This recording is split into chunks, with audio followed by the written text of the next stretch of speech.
بیننده های نازنین یوتیوب چینل هنرهای دستی نلیا، سلام به همگیتان. خوش آمدین به ویدیوی جدید ما. در این ویدیو قسمی که دیده میشه بافت چادر داریم.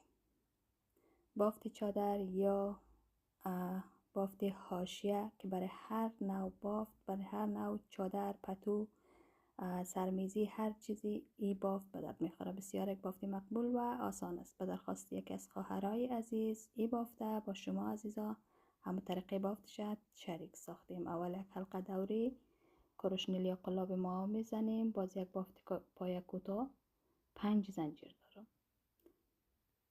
بازم یک بافتی پای کوتاه با فاصله منظم.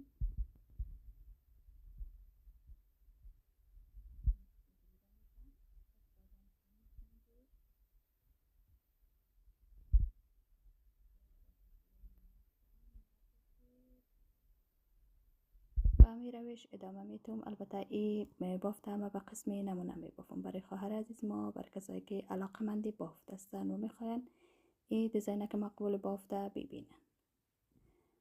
دوستای نازنین با ما همراه باشین. ما بسیار ایره به قسم ساده و واضح کوشش کردیم ببافم.